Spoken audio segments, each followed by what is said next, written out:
place where men can live away from national rivalries, social conventions, self-contradictory moralities, and contending religions.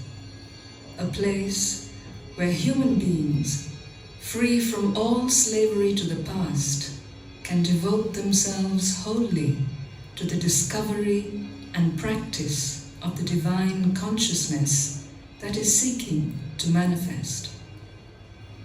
Auroville wants to be this place and offers itself to all who aspire to live the truth of tomorrow. Auroville belongs to nobody in particular. Auroville belongs to humanity as a whole. But to live in Auroville, one must be the willing servitor of the divine consciousness. Auroville wants to be a universal town where men and women of all countries are able to live in peace and progressive harmony above all creeds, all politics, and all nationalities. The purpose of Auroville is to realize human unity.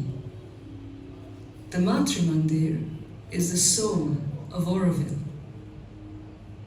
The Matrimandir wants to be the symbol of the divine's answer to man's aspiration for perfection, union with the divine, manifesting in a progressive human unity. Auroville draws its inspiration from the vision and work of the renowned Indian seer and spiritual visionary Sri Aurobindo. His spiritual collaborator, the mother, founded the township in 1968. Auroville is intended to become a city for up to 50,000 inhabitants from around the world. At the very center of Auroville, one finds the soul of the city, the Matrimandir, situated in a large open area called Peace. Matrimandir represents the divine consciousness. It is like the force, the central force of Auroville, the cohesive force of Auroville. The Matrimandir is located close to a banyan tree, which is the actual geographical center of Auroville. The banyan is a beloved and dignified growing presence, which was already there long before Auroville. Close to the Matrimandir and the banyan is the amphitheatre in red sandstone. At its center rises the marble-clad urn in the shape of a lotus bud, containing a handful of soil from each of the 124 nations and 23 Indian states which participated in the Auroville inauguration ceremony. The foundation stone for the Matrimandir was laid at sunrise on 21st February 1971, on the mother's 93rd birthday. The Matrimandir wants to be the symbol of the universal mother, according to Sri Aurobindo's teaching. The Matrimandir is built on 4 double support pillars, placed north, south, east and west, providing 4 possible entrances to the structure.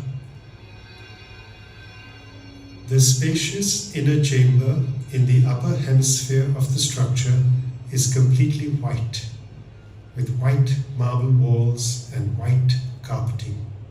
In the center, a pure optical quality glass globe known as the crystal suffuses a ray of electronically guided sunlight which falls on it through an opening at the apex of the sphere. The most important thing is this: the play of the sun on the center, because that becomes the symbol of future realizations.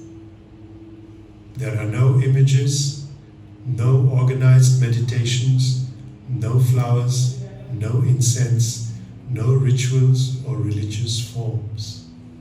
People will not come for regular meditations or anything of the kind. It will be a place for concentration. Not everyone will be allowed in. There will be a time of the week or the day when visitors will be allowed to come, and the rest of the time only for those who are serious, sincere, who truly want to learn to concentrate.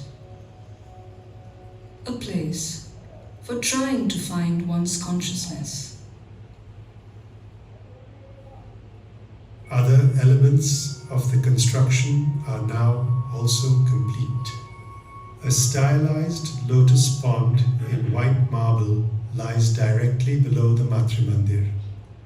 Around it rise the 12 petals in red sandstone circling the Matrimandir with 12 meditation rooms, each named after an attribute of the mother. The amphitheater also has received its finishing touches. Attention is now focused on creating the 12 gardens that will surround the Matrimandir. Work and research are ongoing to bring the gardens to completion and to manifest the Park of Unity. The Park of Unity must be surrounded by some kind of isolating zone, so that it is solitary and silent. One has access to it only with permission. The present plan is to surround the Park of Unity with a water body or lake. The Matrimandir is not the center of a new religion. A new religion would not only be useless but disastrous. It is a new life that must be created. Our research will not be a search effected by mystic means. It is in life itself that we wish to find the divine. And it is through this discovery that life can really be transformed. Auroville is for those who want to live a life essentially divine, but who renounce all religions, whether they be ancient, modern, new, or future.